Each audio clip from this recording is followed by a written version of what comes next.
네, 안녕하십니까. 이번 시간은 2주차 3교시로서 금융의 미래 2 보험 부문에 대해서 같이 학습하는 시간을 갖겠습니다. 지난 시간에 우리가 금융의 미래 1에서 은행 부분에 대해서 변화에 대해서 학습하였습니다.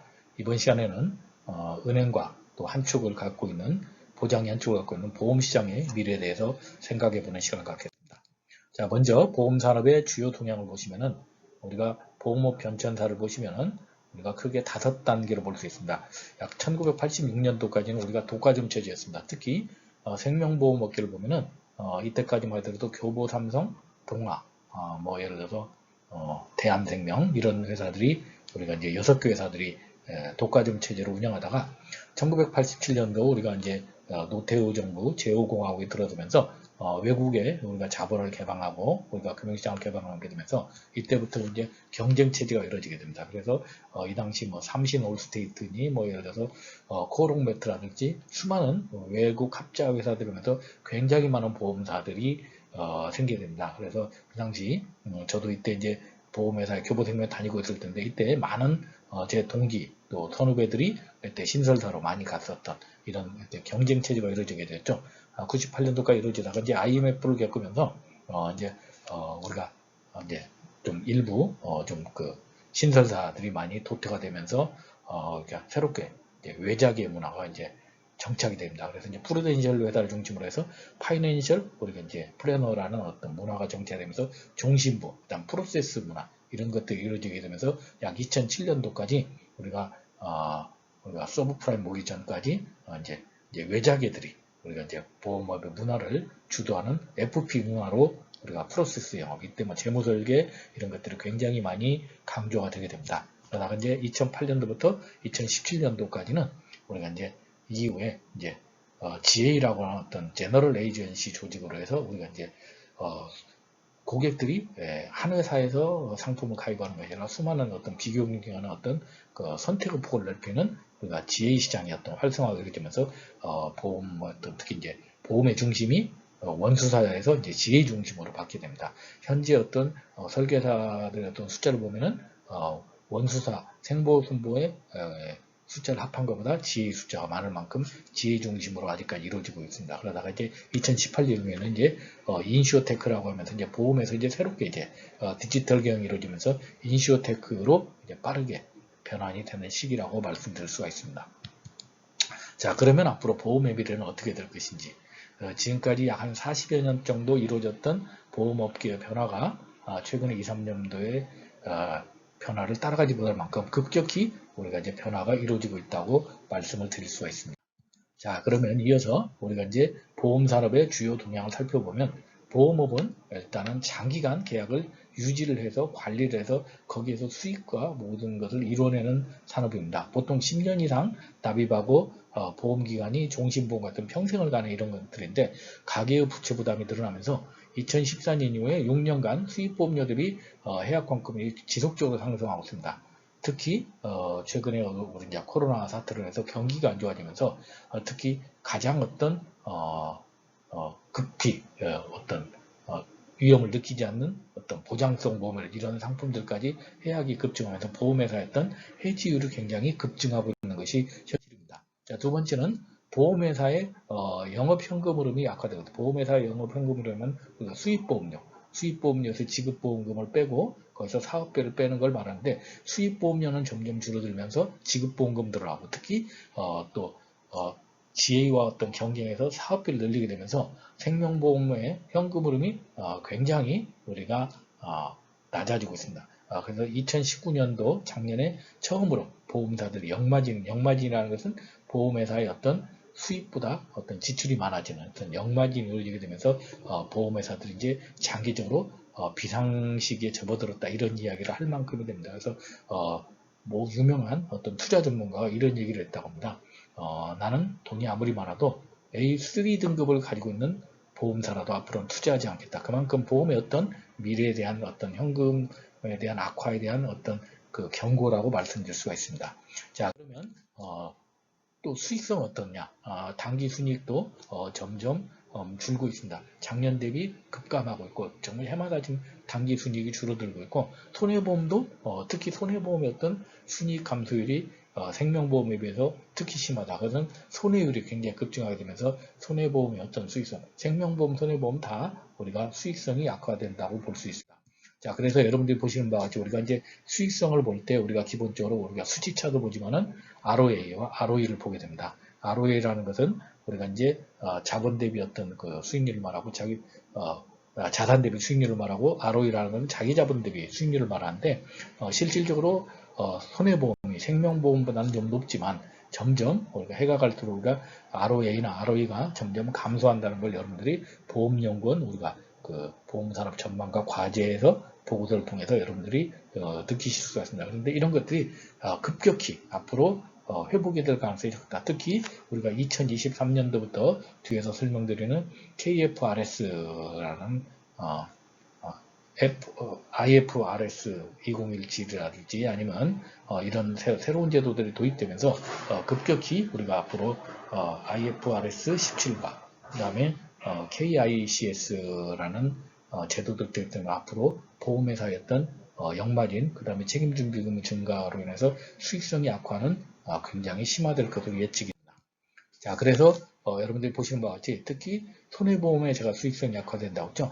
손해보험의 자동차 보험에 지금 손해율을 보면은 약 지금 90% 정도 되는데 실제로 손해율이 90% 된다는 건 100원을 투자해서 90원이 손해로 나간다는 얘기입니다. 그러면 여러분들이 생각할 때 10원을 벌지 않을까 생각하는데 여기에서는 빠져있는 게 사업비가 있습니다. 보통 보험회사의 사업비가 100%에서 한 20%를 차지하니까 지금 모든 회사들이 이미 자동차 보험을 팔면은 약 10% 정도 손실을 보고 있다고 보면 되겠습니다.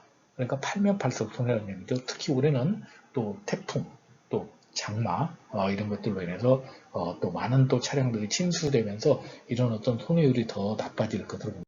자, 이어서 또 더 악성인 실손의료보험의 위험 손해율이 점점 증가되면서 이제 실손보험은 팔면 팔수록 손해인 상품으로서 정말로 어떤 그 손해보험 업계는 계륵과 같은 존재인데 실손의료보험의 손해율이 점점 증가되고 있다. 특히 2017년도 벌었던 신실손 의료보험의 어떤 손해율이 과거에 비해서 더 급증하고 있는 것이 오히려 손해를 감소하기 위해서 만든 신실손 의료보험의 손해율이 점점 증가하는 것이 수익성 악화의 또 요인이라고 볼 수 있습니다. 자, 이어서 이제 보험산업의 네 번째 동향으로서는 그러면서 보험회사가 이제 자본이 부족하다 보니까 결국은 그 자본을 해결하기 위해서 자본성 증권을 발행하게 되는 거죠. 그래서 생명보험회사가 후순위채 이런 것들을 발행한 결국은 채권을 많이 발행한다는 얘기는 그만큼 자금이 필요하기 때문에 이제는 그만큼 수입이 안 되니까 다른 쪽에서 장기 부채를 늘리기 때문에 그만큼 어떤 보험산업의 어떤 전망이 굉장히 낙관적이지 않다는 것을 아실 수가 있습니다. 자, 그러면 국내 보험산업의 우리가 스와트 분석을 우리가 한번 KIF에서 했던 자료를 가지고 참고하도록 하겠습니다. 우리나라의 강점은 우리가 이제 보험산업 규모가 전 세계 약 한 7위 정도 될 만큼 경제 규모 대비 보험산업 규모가 큰 편이다. 그리고 적극적인 아웃바운드 영업에 노하우가 축적이 되어 있고 이런 것들은 강점이라는 얘기죠. 그러면 약점 뭐냐? 약점이라는 것은 우선 보험에 대한 소비자들의 신뢰가 굉장히 낮다. 그리고 해외에 나가서 우리가 이익을 벌어들이면 우리가 전부 국내 산업이 이루어지다 보니까 상대적으로 어떤 그 낮은 해외 사업 이익이 있고 특히 우리나라는 사업비 차익 위주로 수익이 기반이 들어있다 보니까 사업비의 이익이 떨어지게 되면 급격히 이익이 낮아지는 그런 것들이 약점이 되겠습니다. 특히 인슈어테크에 대해서 아직까지 선진국에서 굉장히 초보 수준으로서 이런 것들이 굉장히 약점이라고 봤습니다. 기회윤으로는 우리나라가 아직까지 디지털에 대한 어떤 그런 또 그런 강점이 있고, 그다음에 또 고령화 시대 연금 상품 이런 것들에 대한 어떤 또 수요 증대 이런 건강 상품 이런 것들에 대한 수요의 어떤 기회는 있을 것으로 봅니다. 위험 요인으로는 우리가 이제 초저금리 하에서 아까 말씀드렸던 IFRS 17 도입, 그 다음에 KICS 이런 것들이 앞으로 굉장히 문제가 될 것이라는데 여러분들에게 잠깐 IFRS 17이 이게 국제 회계 기준입니다. 그냥 굉장히 복잡한 건데 전 세계적으로 이제 회계 기준을 바꾸는데 특히 보험사의 부채를 과거에는 원가 기준에서 이제는 이제 시가 기준으로 바꾼다는 얘기입니다. 그 얘기는 과거의 보험사들이 장부가로 평가했던 부채가 이제 시가로 바뀌게 되면서 훨씬 더 많은 우리가 자본금이 필요하게 되었고, 그만큼 보험회사들이 이제 책임 준비를 쌓아야 될 돈들이 많아지다 보니까 그만큼 보험회사는 어려워지는데, 이게 원래 2021년도부터 도입이 되기로 했다가 2023년으로 지금 한 2년 정도 유예가 된 것이 그나마 나은 거라고 볼 수 있습니다. 그 다음에 KICS라는 것은 신지급제도라고 해서 보험회사들이 앞으로 이제 자산과 부채를 결국 시가로 평가하는 IFRS 17과 같은 개념으로서 보험회사들이 이런 것으로 인해서 굉장히 앞으로 위험해질 것이다. 특히 교보, 삼성, 대한처럼 대형사들, 과거부터 영업했던 회사들이 이런 것들을 준비해야 되는 자금이 훨씬 많아지는 위험이 있다고 말씀드릴 수가 있습니다. 자, 그러면 보험산업의 현황과 과제에 대해서 살펴보면은 먼저 구조적 환경 변화에서는 뭐 인구 고령화라든지, 그 다음에 제도에서 문제, 그 다음에 어떤 보호무역주의 확대 이런 것들이 이루어질 수 있고, 경제금융 영역에서는 이제 초저금리가 굉장히 고착화 되면서 이제 저성장 이런 것들이 문제가 되고, 이런 것들이 보험산업에 대한 영향으로 성장성이 둔화되고 경쟁은 심화되고 수익성은 저하되고 재무 건전성이 악화되는, 그러면서 이제 과제는 상품 채널도 다양화해야 되고 리스크 관리도 해야 되고 고객 관리도 해야 되고 또 인슈어테크에 의한 디지털 전략 등등, 결국은 어떻게 보면 사면초가가 현재 보험산업의 현황이라고 말씀드릴 수가 있습니다. 자, 그러면 디지털화, 우리가 인슈어테크가 앞으로 화두가 될 것인데, 이런 디지털화에 대응한 보험산업의 전략 방향을 살펴보면은 제일 먼저 시나리오 첫 번째로는 보험업이 재편될 것이다. 지금까지는 보험은 생명보험과 손해보험 이렇게 큰 두 개 축으로 이루어졌다면, 이제는 생명보험과 손해보험이 굳이 나눠질 필요 없이 생명보험과 손해보험이 어떤 영역이 통합이 되는 이런 영역으로 바뀌게 될 것이라 합니다.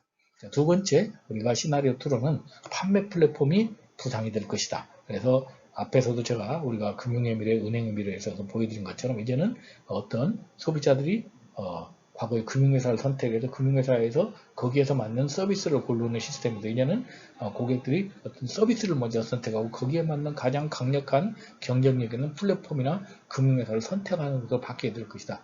지금까지 어떤 동종업과의 경쟁이라면 이종업 어떤 융합과의 경쟁으로 될 것이다. 그래서 제가 앞에서도 잠깐 설명드렸지만 우리가 이제 보험업에서 모빈이라는 회사가 있습니다. 이 회사는 이제 베스트셀러 뱅크 3.0의 저자인 미래학자 브레팅이 설립한 회사인데, 이 모빈이라는 회사는 우리가 디지털, 인슈어테크하고 모든 게 연결해서 고객의 모든 어떤 건강관리, 재정상태 이런 것들 연결해서 실시간으로 정보를 제공하고 서비스를 제공하는 혁신적인, 그래서 또 중국에서는 쫑한이라고 해서 이제 텐센트, 알리바바 이런 회사들이 결합해서 만든 회사로서 지금 약 5년 만에 약 한 80억 개의 어떤 보험 상품을 판매할 만큼 새로운 어떤 디지털 플랫폼의 어떤 새로운 이런 회사들은 과거에 금융회사, 보험회사가 아니었는데 플랫폼 회사로 뛰어들면서 소비자들의 어떤 그 새로운 어떤 대안으로서 떠오르는 만큼 이제는 과거에 우리가 알고 있었던 기존 보험사들, 어떤 기존 업종들의 어떤 기득권의 어떤 진입장벽의 보호막이 허물어지는 시그널이라고 말씀드릴 수가 있습니다. 자, 이어서 인슈어테크가 강화될 것이다. 그래서 인슈어테크라면은 우리가 사물인터넷, 그다음에 빅데이터, 인공지능, 블록체인을 활용해서 결국은 우리가 이제 상품 개발부터 고객 서비스까지 각각의 단계를 인슈어테크 형태로 갖게 돼요. 그래서 우리가 사물인터넷이나 빅데이터를 활용한 상품 개발에서는 맞춤형 상품 개발이 이루어질 것이고, 빅데이터를 통한 맞춤형 상품 추천을 마케팅에서 이루어지게 될 것이고, 가입에서는 빅데이터를 통한 계약 심사가 이제 자동화로 이루어지고, 모든 프로세스는 이제 인공지능을 통해서 로보틱 프로세스가 자동화로 이루어지면서, 계약 관리에서는 우리가 유지율 관리나 어떤 보험 사기 탐지 같은 것들을 지금까지 사람이 했다면 이제는 이제 빅데이터를 통해서 예측하게 될 것이고, 이게 프로세스로 인공지능이 관리를 하게 될 것이고, 고객 서비스도 지금까지 우리가 민원 고객이나 이런 것들을 우리가 이제 콜센터에서 관리했다면 이제는 AI 빅데이터 이런 걸 통해서 예측해서 고객 응대 이런 것들이 자동화가 이루어지고, 지급 같은 경우도 과거에는 우리가 이제 심사를 해서 뭐 3일, 10일이 걸렸다면 최근에 이제 블록체인이 도입되면서 안전거리를 확보하면서, 심지어 제가 얼마 전에 뉴스를 봤는데 영국의 보험사에서는 보험을 신청했는데 8초 만에 보험금이 계좌에 들어올 만큼 이제는 인슈어테크가 강화되면서 모든 게 소비자 중심, 신속, 정확 이런 쪽으로 바뀌는 쪽으로 보험이 이제는 획기적으로 변화가 될 것으로 봅니다. 자, 그래서 인슈어테크로 보면은 현재는 이렇고 미래는 이렇게 될 것인데, 상품으로 보면은 과거에는 불특정 다수를 상대로 만드는 상품부터 이제는 개인 맞춤형으로 바뀌게 될 것이다. 그리고 우리가 채널은 이제 오프라인, 과거 이제 푸시형 영역에서 이제 설계사들이 돌아다니면서 영업하는 거라면 이제는 온라인 플랫폼으로 이제 비교 최적 수준으로, 우리가 현재도 보험 담화라는 뭐 비교 사이트가 있습니다만, 이제는 이제 플랫폼 경쟁으로 이루어지는 훨씬 더 소비자들이 선택이 많아지게 될 것이다. 그리고 뭐 언더라이팅, 보험금지 이런 것들은 전부 다 AI 기반으로 해서 굉장히 우리가 이제 소비자들에게 이제 친숙, 조금은 현재는 디지털 어떤 예를 들어 격차가 있는 분들한테는 문제가 있지만, 앞으로 이제 디지털 능력만 있다면 훨씬 더 소비자들이 편하고 빠르게 또 안전하게 이런 것들을 선택하고 관리할 수 있는 이런 것들이 이루어지게 될 것이다. 특히 이제 이런 AI나 빅데이터가 이루어지게 되면은, 과거에 우리가 자기 어떤 그 보험 고지 의무를 위반하거나 아니면은 약간 그 과거의 어떤 경력을 숨기고 어떤 보험을 선택할 수 있는 역선택이나 이런 것들이 이제 원천적으로 봉쇄가 되기 때문에, 오히려 이제 취약계층 이런 사람들은 보험을 이제 가입을 할 수 없는 그런 어떤 또 안 좋은 기능, 오히려 이제 그런 분들한테 굉장히 안 좋고, 오히려 이제 보험의 수지나 어떤 재무 건전성에는 훨씬 더 좋은 기반이 될 것으로 봅니다.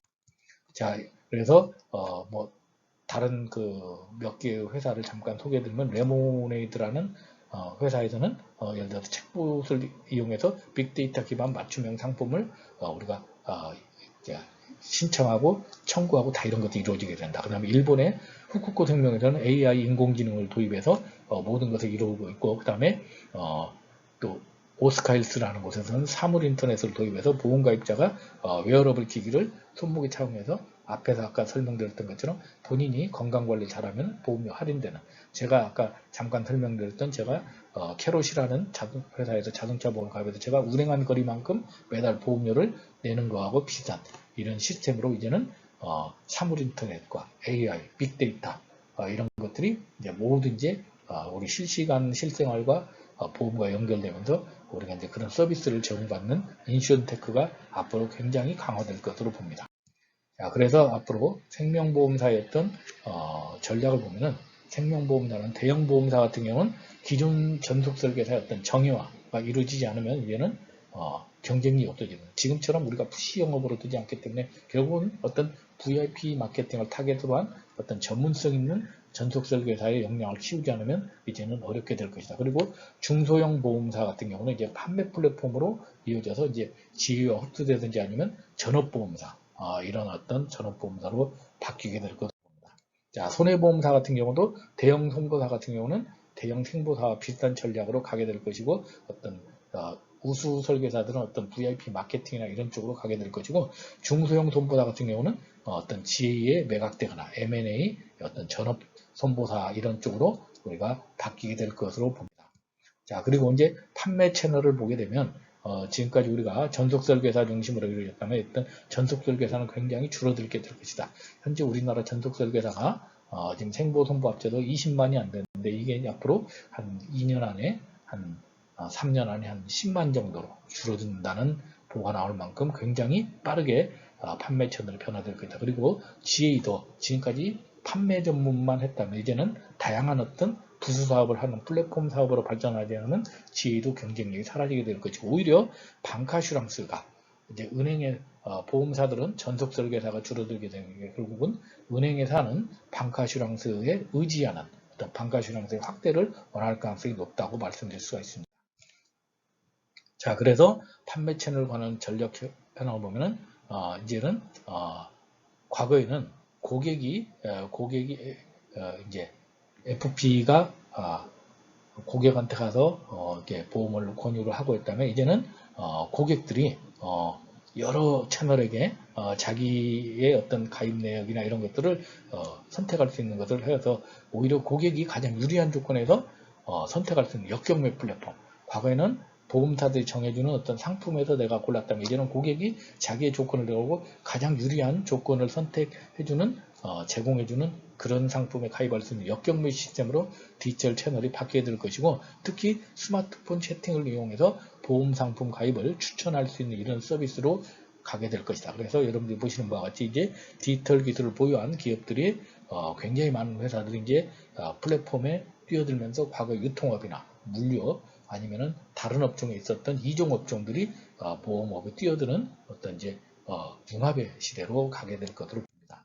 자, 그래서 이제 보험산업의 구조 전략 방향을 보면은 대형생보다나 중소형생보다는 대형생보다는 그대로 대형으로 가지만 중소형생보다는 개인보험사로 해서 생손보를 같이 합친 걸로 가거나 또 중소형 손보사 같은 경우는 우리가 전업보험사로 가게 될 것이다. 그리고 예를 들어서 방카슈랑스나 GA나 이런 어떤 직판 이런 조직들은 플랫폼 판매나 금융 판매 전문회사로 약간은 그러니까 이제 성격이 바뀌게 될 것으로 봅니다.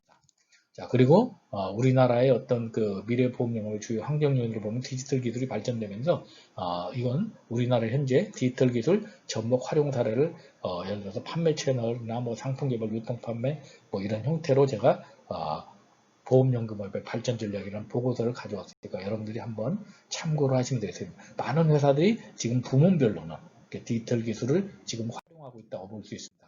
자, 그리고 우리가 디지털 기술의 어떤 변화가 있을 것이고, 두 번째는 앞에서도 우리가 금융권에서 설명드렸던 3초 현상이 고쳐가 될 것이다. 초저금리, 초고령화, 초저출산으로 인해서 이제 보험업에는 결국은 수익성이 약화되고 초저금리로 인해서 초고령화로 인해서 건전성이 약화되고 초저출산으로 해서 가입할 사람이 없어지면 성장성이 약화되는 어떤 삼중고에 시달릴 것으로 보게 됩니다. 자, 그리고 금융규제의 변화로 인해서 그동안에 우리는 굉장히 금융규제가 까다로운데 이제는 금융소비자보호가 이제 소비자 중심으로 금융소비자보호가 강화되면서 또 신용정보 활용 제고로 인한 어떤 빅데이터 3법이 통과되면서 좀 더 어떤 그 다른 플랫폼과 어떤 그 개인정보를 좀 이렇게 교류할 수 있는 이런 어떤 환경의 변화가 이루어질 것으로 봅니다. 자, 그래서 이런 그 신금융 여건에 대비한 보험의 미래 전략을 보면은 인슈어테크 투자 증대 및 기반 강화를 해야 될 것이다. 그래서 인슈어테크라는 것은 보험과 테크놀로지를 이렇게 합한 걸 말하는데, 특히 지금 선진국 글로벌 핀테크의 주요 변화를 보면은 뭐 인슈어테크, 디지털 뱅킹, 자산 관리 이런 것들에서 특히 이제 인슈어뱅크, 인슈어테크 쪽으로 가장 많은 글로벌 핀테크 기업들이 지금 투자를 하고 있다는 것은 그만큼 인슈어테크가 미래가 밝고 어떤 투자의 어떤 영역이라고 말씀드릴 수가 있습니다. 그래서 우리나라도 앞으로 이쪽으로 많은 투자가 이루어져야 된다고 생각합니다. 자, 두 번째, 어떤 소비자 니즈를 변화를 고려한 소비자 맞춤형. 그래서 AI, IoT, 블록체인, 빅데이터를 통해서 과거에는 보험사들이 불특정 다수를 상대로 보험을 개발했다면 이제는 소비자 각각 개인에 맞는, 장애인이면 장애인에 맞는, 고령자면 고령자에 맞는, 그 사람의 상황에 맞는 상품이 개발돼서 1:1 맞춤형 상품이 개발이 되고 판매가 되는 시스템으로 바뀌게 될 것입니다. 그리고 이제는 공급자 중심에서 소비자 중심으로 바뀌게 된다. 과거에는 우리가 보험을 가입했을 때는 우리가 잠시 만족했다가 가입해서 후회를 하는 이런 정보의 비대칭이 이루어졌다면 이제는 이제 소비자들이 직접 본인이 이런 스마트폰이나 자기들이 수많은 접할 수 있는 정보 채널을 통해서 소비자들이 자기가 원하는 상품을 선택하고 할 수 있는 이런 소비자 중심으로 빠르게 바뀔 것으로 봅니다. 그래서 보험 영업의 생태계도 이제 빠르게 바뀌게 될 것이다. 보험 영업의 생태계에서 우리가 설계사는 점점점 줄어들게 될 것이다. 제가 지금 전체 설계사 수가 한 40만 명 정도 되는데 GA 포함해서 이게 한 3년 뒤에는 한 반으로 준다는 보고서들이 상당히 나오고 있습니다. 그래서 그런 것들에 대해서 반대로 우리가 ING나 이런 또 많은 금융사들이 하고 있는 애자일 조직을 통해서 애자일이라는 건 뭡니까? 소형으로서 어떤 그 소형 팀 단위로 해서 모든 어떤 의사결정, 판매, 모든 프로세스를 결정할 수 있는 소규모 어떤 결정 조직, 과거의 어떤 구글이나 넷플릭스 이런 데서 고객의 욕구 해결을 우선으로 하는 어떤 목적을 가진 소규모 어떤 그 우리가 아메바 같은 조직들이 활성화가 될 것으로 봅니다. 자, 그러면 이제 결국은 이러면서 인력은 줄이고 조직 효율은 올리고 수익성을 올리는 이런 쪽으로 보험업은 빠르게 재편이 될 것으로 봅니다. 자, 그리고 기업 가치 중심의 경영 확립이 되면서 이제는 기업의 어떤 장기적인 어떤 가치를 중심으로 하고 소비자 중심으로 변한, 과거에는 어떤 주주의 이익, 그 다음에 기업의 어떤 수익성 중심으로 갔다면 이제는 장기적으로 사회에 기여하고 어떤 기업의 가치와 어떤 소비자의 중심에 이런 것들을 이루는 것이 우리가 조화가 이루지 않으면 굉장히 힘든 보험업이 될 것으로 봅니다. 자, 그러면 이상으로 우리가 2주차 강의를 마치면서 2주차 퀴즈 여러분들 세 문제 간단히 한번 보도록 하겠습니다. 우리가 첫 시간에 미래환경 변화에 대해서 학습했습니다. 미래환경 변화와 거리가 먼 것, 산불, 통제 가능, 계급사의 예측 불가 시대인데 여러분들이 아마 충분히 답을 고르실 수 있을 것으로 봅니다. 자, 두 번째 우리가 신삼저 현상이라는 게 있었죠. 신삼저 현상은 무엇이냐? 저성장, 저소득, 저금리냐? 저성장, 저금리, 저출산이냐? 저소득, 저금리, 저출산이냐? 저성장, 저고용, 저출산이냐? 이것도 여러분들이 충분히 우리가 학습했던 것을 생각하시면 고르실 수 있을 겁니다. 세 번째는 우리가 인쇼테크 4대 기술. 자, 우리가 인쇼테크라는 게 네 가지가 있다고 했죠. 인쇼테크는 우리가 사물인터넷, 빅데이터, 인공지능, 헬스케어가 이 중에 해당되지 않는 걸 고르시면 되겠습니다. 자, 그래서 여러분들께서 또 다음 주 강의 전까지 퀴즈 답안을 작성하셔서 간혹 가다가 저한테 이렇게 메일로 답을 보내거나 답만 보내거나 아니면 또 이렇게 스마트폰에 카톡으로 답을 보내시는 분인데 제가 거듭 말씀드리지만 향후에 이게 이제 감사가 나왔을 때 제가 이걸 여러분들에게 퀴즈로서 여러분들을 출석 관리나 모든 관리를 했다는 것을 보고를 하려면 근거가 있어야 됩니다. 여러분들께서 꼭 이 답안지에 여러분들이 답을 작성해서 여러분 이름을 작성해서 제 개인 메일, 회사 학교 메일로 보내지 마시고 제 한 메일로 꼭 매주 보내주시기 바랍니다. 그래서 이것을 제때제때 보내지 않으면 출석에서 조금 여러분들이 좀 강점이 있을 수 있다는 걸 말씀드리고 1주차 아직 안 보내신 분들은 빠른 시일 내에 보내시고 매주 이 세 문제 보내시는 것과 어렵지 않을 것으로 봅니다. 자, 그러면 이번 시간에 또 여러분들 마치면서 여러분들과 또 한 권의 책을 소개하도록 하겠습니다. 데일러 피어슨이 지은 우리가 직업의 종말이라는 책입니다. 그래서 직업의 미래라는 책인데 이 책에서 데일러 피어슨이 이런 얘기를 합니다. 불확실성의 시대 일의 미래를 준비하라 이런 얘기를 하는데 과거에는 우리가 이제 그 전문가나 어떤 사무직 이런 사람들이 자신의 어떤 직업에서 특별한 전문성만 갖고 있으면 이 사람들이 특별하게 어떤 위험이 없었습니다. 그런데 이제 이 책에서는 이제 우리가 이제 너무나 많은 그 세상의 변화가 이루어지게 되면서 우리가 이제 X 이벤트 내지는 블랙스완 이렇게 이제는 예측할 수 없는 것들이 일어나면서 이제는 앞으로 불확실성이 되었다. 그래서 자신의 어떤 현재 일에 안주하지 말고 새로운 어떤 세컨드 잡, 또 세컨드 커리어 아니면 창직. 그래서 이제는 어떤 근로자의 정신 이런 것보다는 이제 창업가의 정신 이런 것들로 하지 않으면 우리가 불확실성의 시대에 어떤 성공할 수 없다는 이야기를 하겠습니다. 그래서 이 책의 저자의 말처럼 어떤 자신만의 어떤 비즈니스를 구축할 수 있는 역량을 키우는데 여러분들의 어떤 지금의 어떤 수업이 도움이 되시길 바라면서 이번 시간을 정리하고자 합니다. 다음 시간에는 이번 시간에는 2주차 금융혁명 시대 도래와 금융의 미래에 대해서 학습하였습니다. 다음 시간에는 3주차로서 금융시장 및 금융상품 미래에 대해서 학습하도록 하겠습니다. 다음 시간에 건강한 모습으로 뵙기를 바라면서 이상으로 수업을 마치겠습니다.